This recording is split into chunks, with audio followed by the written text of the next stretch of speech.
നമസ്കാരം, ഞാൻ ഡോക്ടർ സൂരജ്. ഇപ്പോൾ ഞാൻ പറയാൻ ഉദ്ദേശിക്കുന്നൊരു കാര്യം, ഇന്നത്തെ ഈ സാഹചര്യത്തിൽ നമുക്ക് പൊതുവേ നമ്മൾ കാണുകയും കേൾക്കുകയും ചെയ്യുന്നൊരു കാര്യമാണ് പനി എന്ന് പറയുന്നത്. ഫീവർ, പനി. നമുക്ക് പൊതുവെ അറിയാവുന്ന കുറച്ച് പനി എന്ന് പറയുന്നത് ഈ ജലദോഷപ്പനി, അതായത് വൈറൽ ഫീവർ എന്ന് പൊതുവെ പറയും. പിന്നെ നമുക്ക് അറിയാൻ സാധ്യതയുള്ളതെന്ന് പറഞ്ഞാൽ ഇൻഫെക്ഷൻ കാരണം കൊണ്ട് വരുന്ന പനി, പിന്നെ ഈ മാറാരോഗങ്ങൾ കൂടെ വരുന്ന ഇപ്പോൾ ഡെങ്കി, കൊറോണ പോലുള്ള സമയത്തൊക്കെ പനി വരുന്നതായിട്ട് നമുക്ക് പൊതുവേ ഒരു അറിവുള്ളതാണ്. എന്നാൽ നമ്മൾക്ക് ഈ പനി വരുമ്പോൾ നമ്മൾ പൊതുവേ ചെയ്യുന്ന കുറച്ച് തെറ്റായ രീതികളുണ്ട്. അതായത് നമ്മൾ പൊതുവെ എല്ലാവരും ജോലി കാര്യങ്ങളൊക്കെ ആയിട്ട് നമ്മൾ പോകുന്ന ആൾക്കാരാണ്. ഇപ്പോൾ നമ്മൾ പനി വന്നു കഴിഞ്ഞാൽ നമ്മൾ അവഗണിക്കുന്നുണ്ട്. ആ അവഗണന വളരെ വലിയ പ്രശ്നത്തിലോട്ട് നമ്മൾ കൊണ്ടുപോകും. പിന്നെ ചെയ്യുന്നൊരു കാര്യം എന്താണെന്ന് പറഞ്ഞു കഴിഞ്ഞാൽ ഏതെങ്കിലും ഒരു ഗുളിക കഴിച്ച് പനിയെ അങ്ങ് കുറച്ച് സപ്രസ് ചെയ്യുക, അല്ലെങ്കിൽ അടിച്ചമർത്തിക്കൊണ്ട് നമ്മൾ ജോലിക്ക് പോവുക.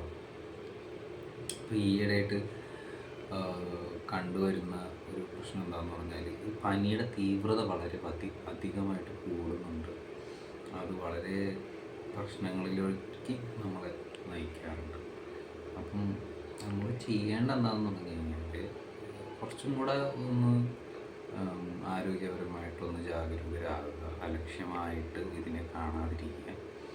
പനി വരുമ്പോൾ നമ്മൾ ശരിക്കുള്ള അതിൻ്റെ കാര്യങ്ങൾ മനസ്സിലാക്കുക, അല്ലെങ്കിൽ അതറിയാവുന്ന അറിവുള്ളവരുടെ സഹായം തേടുക എന്നുള്ളത് വളരെ നിർബന്ധമായിട്ട് നമ്മൾ പാലിക്കേണ്ട ഒരു കാര്യമാണ്. കാരണം ഈ ഇടയായിട്ട് വരുന്ന പലവിധം പനികളാണെങ്കിലും ഈ മരുന്നുകളെ അതിജീവിക്കുന്ന ഒരു പ്രവണത കാണുന്നുണ്ട്. കാരണം എത്ര മരുന്ന് കഴിച്ചാലും 2, 3, 4 മാസം കഴിഞ്ഞാലും ആ പനി അങ്ങോട്ട് വിട്ടു പോവാത്തൊരവസ്ഥ കണ്ടുവരുന്നുണ്ട്. ഇതിന് കാരണം എന്ന് പറഞ്ഞു കഴിഞ്ഞാൽ ഓരോ ഈ പനിക്ക് കാരണമായിട്ടുള്ള ബാക്ടീരിയ ആണെന്നുണ്ടെങ്കിലും പാത്തജൻസ് ആണെന്നുണ്ടെങ്കിലും ഡ്രഗ് റെസിസ്റ്റൻ്റ് ആയിട്ട് മാറി വരുന്നതുകൊണ്ടാണ്. അപ്പം നമ്മൾ പനിയെ അതിൻ്റേതായിട്ടുള്ള സീരിയസ്നെസ്സിൽ കാണണം, എക്സ്പേർട്സിൻ്റെ സഹായം തേടണം. നമ്മൾ ആയുർവേദപരമായിട്ട് പറയുകയാണെന്നുണ്ടെങ്കിൽ പനി വന്നു കഴിഞ്ഞാൽ മരുന്നിനേക്കാളും കൂടുതൽ നമ്മൾ പാലിക്കേണ്ട ചിട്ടകളാണ് പ്രധാനമായിട്ടുള്ളത്.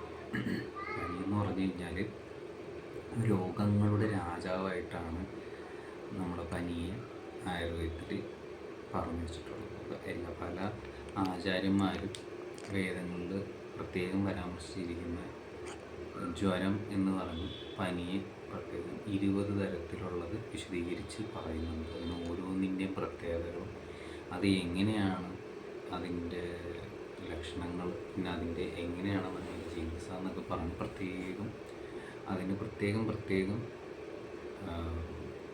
ചാപ്റ്റേഴ്സ് തന്നെ അതിനെപ്പറ്റി വിശദീകരിച്ച്, അധ്യായങ്ങൾ അതിനെപ്പറ്റി തന്നെ വിശദീകരിച്ച് പറയുന്നുണ്ട്. അപ്പം അത്രയും പ്രാധാന്യം അർഹിക്കുന്ന ഒരു വിഷയമാണ് പനി എന്ന് പറയുന്നത്. അതിന് നമ്മൾ അത്രയും നിസ്സാരമായിട്ടൊരു ഗുളികയിൽ ഒതുക്കി നമ്മൾ അങ്ങനെ കടന്നു പോകാം, ഇല്ലെങ്കിൽ എന്നെ അത് ബാധിക്കില്ല എന്ന് പറയുന്നത് വളരെ ഒരു എന്താ പറയുക, അപകടം പിടിച്ച ഒരു കാര്യമാണ് നമ്മളെല്ലാവരും പൊതുവെ ചെയ്യുന്നത്. കുറച്ചും കൂടെ ഒന്ന് ജാഗരൂകരാകണം. ഇപ്പം ചെറിയ പനിയാണെന്നുണ്ടെങ്കിൽ നമ്മൾ നിസ്സാരമായിട്ട് കാണരുത്. കാരണം ഈയിടെയായിട്ട് വരുന്ന പനികളെന്ന് പറഞ്ഞാൽ 1-2 ദിവസം കൊണ്ട് തന്നെ വളരെയധികം തീവ്രമായും പിന്നെ വളരെ ഇൻറ്റൻസീവ് കെയർ യൂണിറ്റിൽ അഡ്മിറ്റ് ആവുന്ന തരത്തിലുള്ള രീതിയിൽ ആയിട്ട് മാറുന്നത് കണ്ടുവരുന്നുണ്ട്. നമുക്ക് ഇതിൽ ചെയ്യാനായിട്ട് ഉള്ളതെന്ന് പറഞ്ഞു കഴിഞ്ഞാൽ തണുത്ത വെള്ളം കുടിക്കാതിരിക്കുക, ഇടയ്ക്കിടയ്ക്ക് ചൂടുവെള്ളം കുടിക്കുക, വിശപ്പുണ്ടോ എന്ന് പ്രത്യേകം ശ്രദ്ധിക്കുക. പലപ്പോഴും 1-2-3 കേസിൽ ഞാൻ കണ്ടുവരുന്നത് പറഞ്ഞെങ്കിൽ പനി ചൂടില്ല ശരീരത്തിൽ, പക്ഷെ വിശപ്പില്ല, പിന്നെ ശരീരാസകലം വേദന, തലവേദന പോലുള്ള വിഷയങ്ങൾ. അപ്പം ഇത് എത്ര ചികിത്സിച്ചാലും മാറുന്നില്ല. പക്ഷെ അവിടെ ഞാൻ പേഴ്സണലി ചെയ്തൊരു കാര്യം എന്ന് പറഞ്ഞാൽ ജ്വര ചികിത്സ അവിടെ അപ്ലിക്കേഷൻ ചെയ്തപ്പോഴത്തേക്കും നമ്മൾ അതിൻ്റെ പ്രയോഗം ചെയ്തപ്പോഴത്തേക്കും അത് മാറിക്കണം. അപ്പം അതിൽ നിന്നും പറയാനുള്ളത് പുതിയ തരം ഈ പനി എന്ന് പറയുന്നത് ടെമ്പറേച്ചർ പുറത്ത് കാണിക്കാതെ ഉള്ളിൽ കൂടെ തന്നെ അത് നമ്മുടെ ശരീരത്തിന് മെല്ലെ മെല്ലെ ഇല്ലാണ്ടാക്കുന്ന, ശരീരബലം ക്ഷയിപ്പിച്ച് കളയുന്ന ഒരു പ്രവണതയാണ്. പലപ്പോഴും ഇത് എന്താണെന്ന് പോലും മനസ്സിലാക്കാതെ ഉള്ളിൽ കൂടി തന്നെ സഹിച്ച് ജോലി ചെയ്യാനും വയ്യാതെ, ഒന്നും ചെയ്യാനും വയ്യാതെ മറ്റുള്ളവരുടെ വാക്കുകളിൽ വേദനിപ്പിച്ച് ജീവിക്കുന്ന പലരുമുണ്ട്. അതായത് സ്വയമേ പറയുന്നുണ്ട് എനിക്ക് വയ്യ എനിക്ക് വയ്യ, വാക്കുകളിൽ പറയുന്നത് നിനക്ക് വയ്യായ്കയൊന്നുമില്ല, നീ വെറുതെ ഇങ്ങനെ അഭിനയിക്കുകയാണ്. എന്നാൽ അവർക്ക് കാര്യമായിട്ടുള്ള പ്രശ്നങ്ങളുള്ളതായിട്ട് കാണാനും കഴിയുന്നുണ്ട് ലക്ഷണവശാൽ. അതായത് നമ്മുടെ ആയുർവേദത്തിൻ്റെ ഈ ജ്വര ചികിത്സയിൽ പറയുന്നുണ്ട് ഇന്ന ഇന്ന ലക്ഷണങ്ങളോടുകൂടി ഇങ്ങനെ പനി വരുന്നുണ്ട് എന്നുള്ളത്.